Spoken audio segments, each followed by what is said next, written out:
Around the 26th of December every year, there begins a phenomenon that I call New Year's pressure. I'm sure I'm not the first person to use this term, and I don't think that I'm going to copyright it in any way, so feel free to use it at your will. But it's that ominous feeling that there's a need to make some changes. Simply because it's a new year, because the calendar is starting over. Of course, ironically, if you're in business or in school, this is actually the midpoint of the year, which could be a whole other talk, but I digress, so we'll come back. So new beginnings, new date books and calendars, new plans, dare I use the word resolutions, or the more user-friendly word intentions. The gyms and yoga studios are full, the new exercise DVDs are purchased, the new cookbooks are on the kitchen counter, the Nicorette gum and patches are out, the caffeine-free green tea is replacing the coffee, everything's set. Sorry. So without being too much of an Eeyore, how many of us have set what seemed to be reasonable goals, and then they get quickly swallowed up by the monster called New Year's pressure? And then, I don't know if this happens for any of you, I know it happens for me, when the monster gulps down the goals, the void is then replaced with the inner voice of blame and shame and, oh, I did it again, I do this every year, and nothing ever changes, and yada, yada, yada. So which wolf are we going to feed? More importantly, which wolf are we going to believe? Are we going to believe this voice that supports lies and oppresses us? Or are we going to believe the voice of love and the voice of compassion and the voice of spirit? A gentleman named Pierre Pradervand wrote in The Gentle Art of Blessing, "The most important choices we make in life are not the dramatic turning points such as a change of career, the person we marry, the country we emigrate to. The most important choices are the thoughts and feelings we choose to entertain, moment after moment, day after day. They shape our lives more surely than any outward circumstance. So why not opt for an experience of blessing life moment after moment? After all, each moment is the repository of infinite possibilities ever renewed." The repository of infinite possibilities ever renewed. Renewed, new year, it's a new day, it's a new you. So what is it about this word new that conjures up ideas of freshness and possibility, and at the same time can also carry with it a sense of the foreign and the unknown?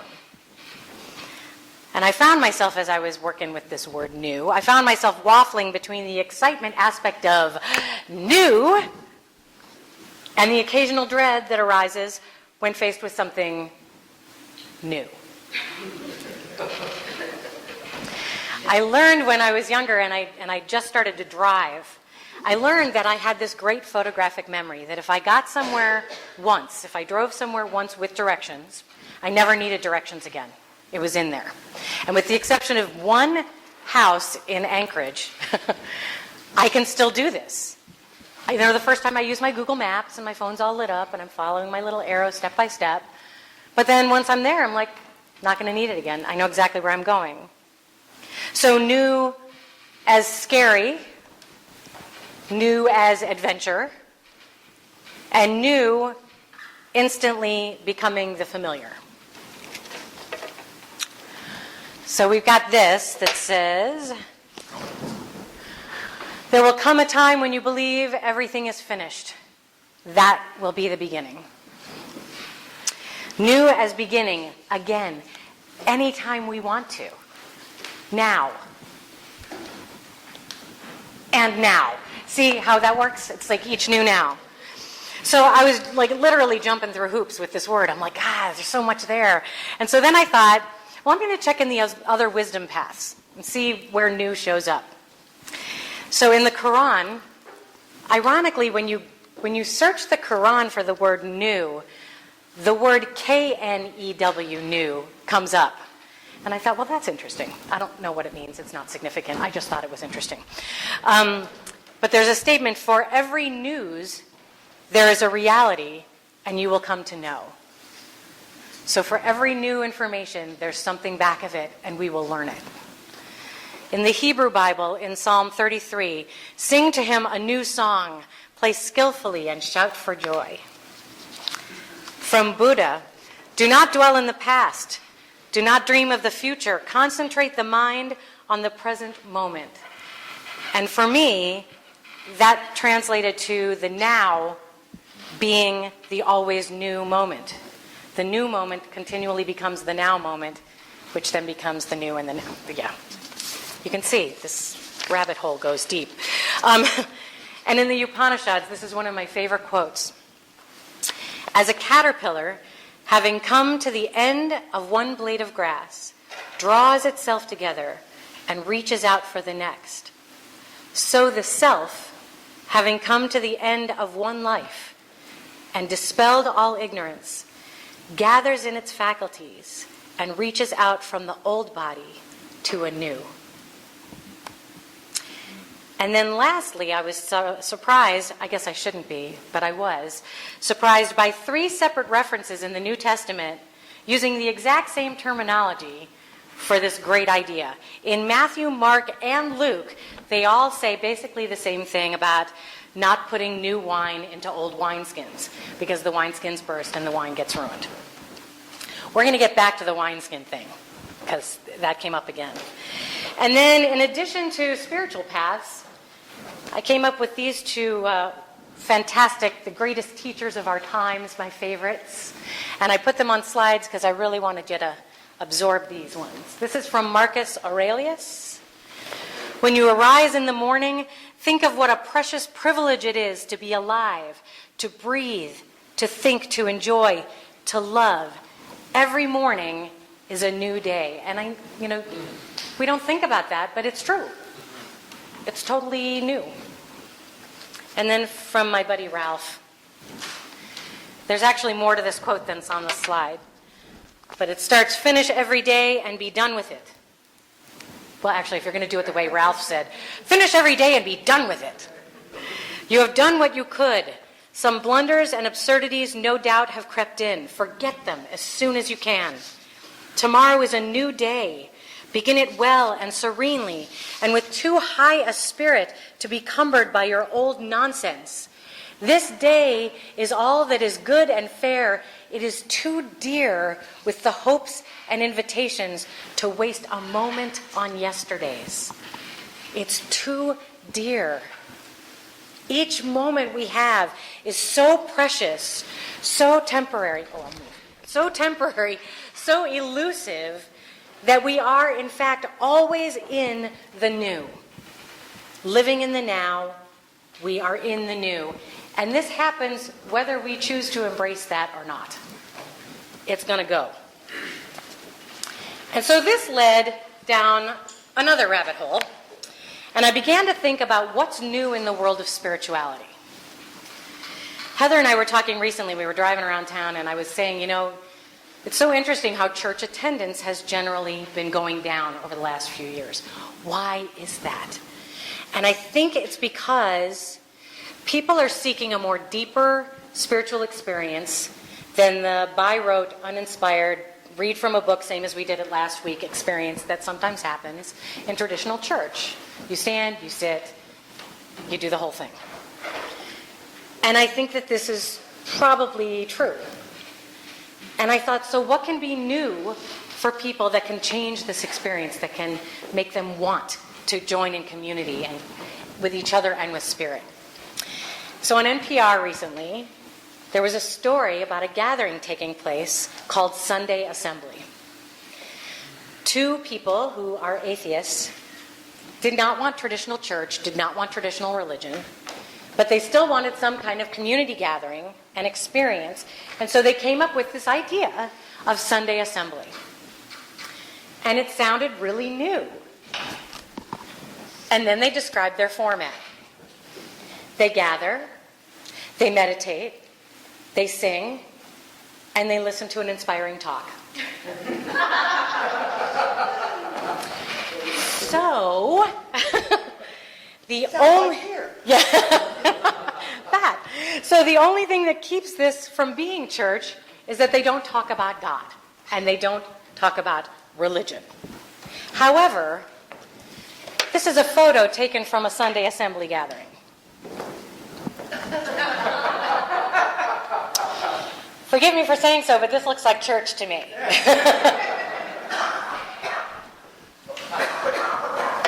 And so instead of singing spiritual songs, they sing pop songs.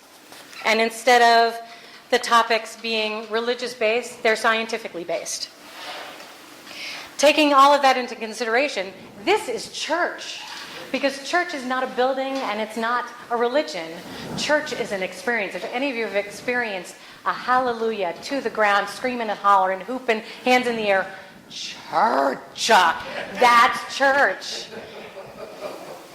So, there you go. And so it's like the wineskin reference. They're putting new ideas into an old wineskin. And so it's not so much about needing to be new on the outside. It's about finding that newness inside. How's my stool? Okay. So if we make resolutions to say, lose weight, this implies that we have no reason to love ourselves right now. I mean, I'm all for healthy change. I'm all for healthy living. I'm all for my clothes fitting a little better. It's just if I'm changing in order to lose something, there's a disconnect there. That means that I'm changing to be against something, as opposed to, I want to feel better.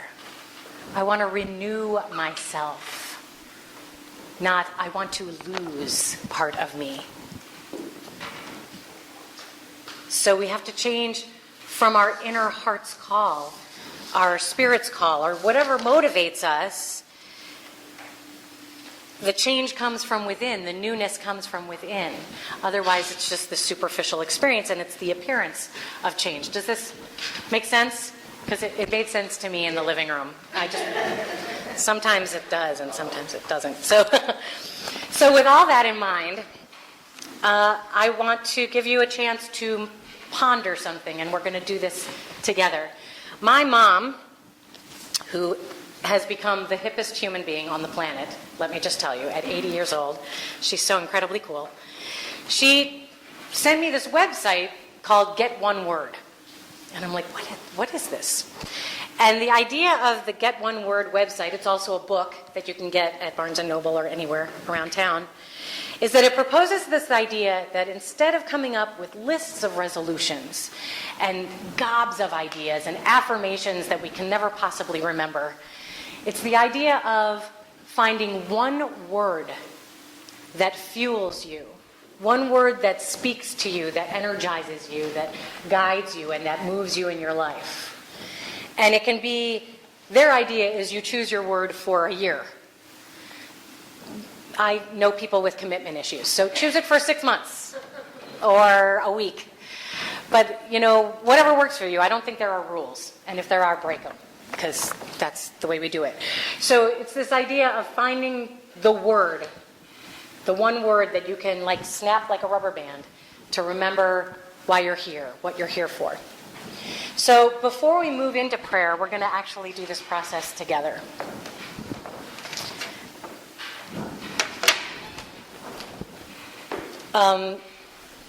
And please don't worry or stress out if the word doesn't come to you right away, or it's like, where's my word? It took me 8 or 9 days into the new year. I mean, I really wanted to do this for the new year, and the word just wasn't coming. And I was forcing the word.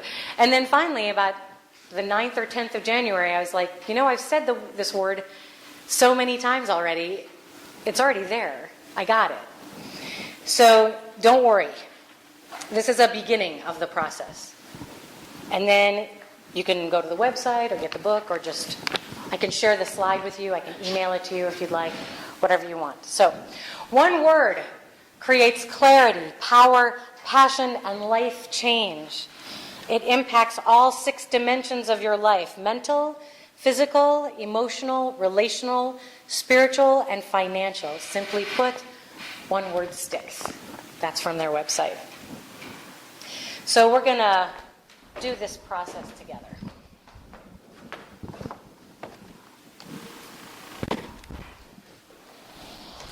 So if you just take a moment, take a deep breath, and just be in your chair and be here now. And if you want to close your eyes or lower your eyes, whatever helps you get to a place of connection for yourself. And the first step of the process is to look in and to listen for what bubbles up from your heart, what comes to you. When I say I listen to my gut stands for God's undeniable truth. It's the inner voice. It's the thing that I know when I'm not sure what to do. I get clear messages. So the idea is just to take a moment to breathe, connect into that,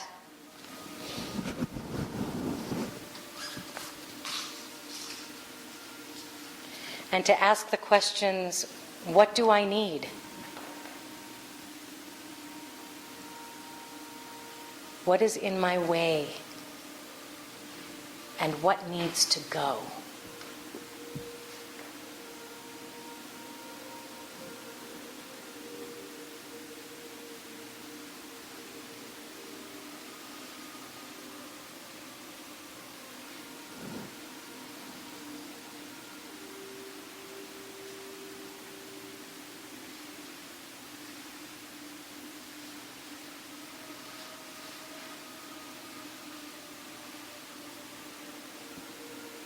And again, this is a gentle process. It may or may not complete itself in our space together today. This is just a way to start. It's a way to get the wheels moving, get the thoughts churned up.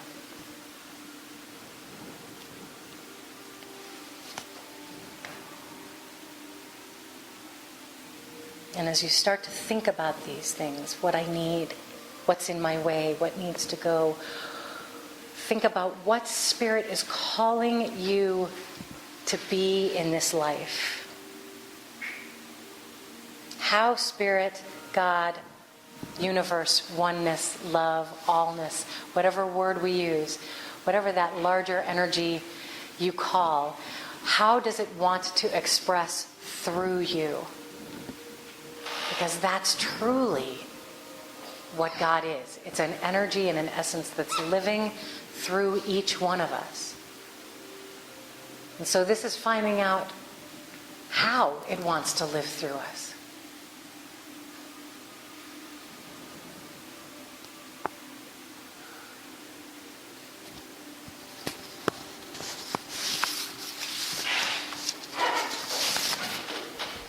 If words come and you're not sure which one it is, it's okay. You'll have time to sit with each one of them. And if one drops right in and says, "It's me," that's awesome.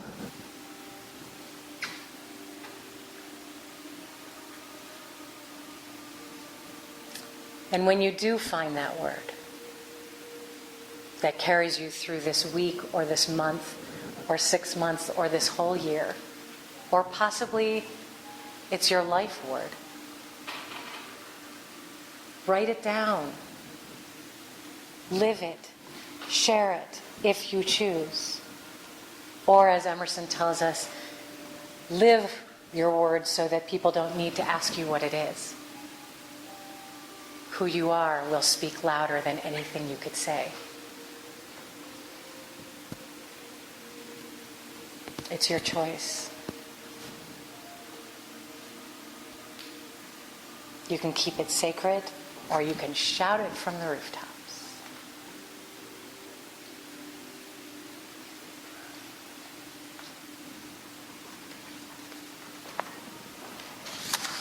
Staying in this space of reflection and inner searching, I simply know and hold right now this container of exploration. as each person is seeking to hear that word, to know what it is that is calling to them, to know what is bringing them forth into this life. Because this is it that we know of. This experience in these bodies, this personality, these gifts that we have, this is our time. As the soul journeys onward, we don't know what it's going to look like later, so now is the time to be in it.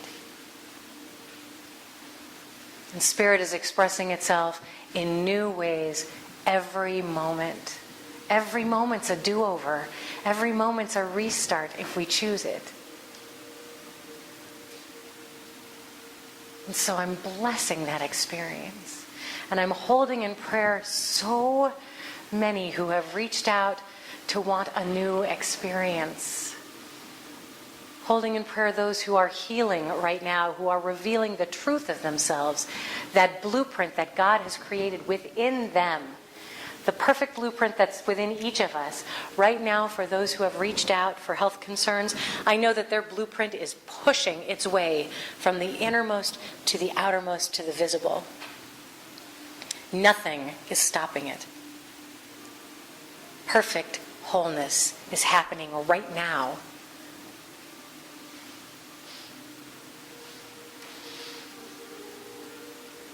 And for so many in the world right now who are wondering what's next, I hold a space of peace and patience and wisdom and clarity to know that each new moment is revealing information for us to step forward into it and to feel confident knowing that Spirit is guiding it. Spirit is guiding us and lighting the path ahead of us. There's no need to be afraid.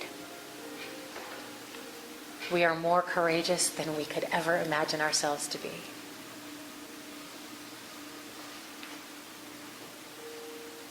And so it's with deep gratitude, deep gratitude, I say thank you to the experience of life, to the awakening of the possible, to the embracing of the new.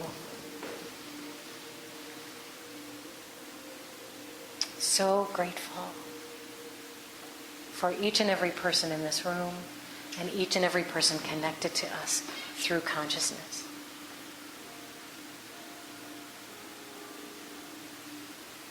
And I know that today, especially, as we release our stones into the water, things begin new. And so I say, Ashe, Amen. And so it is. Ashe.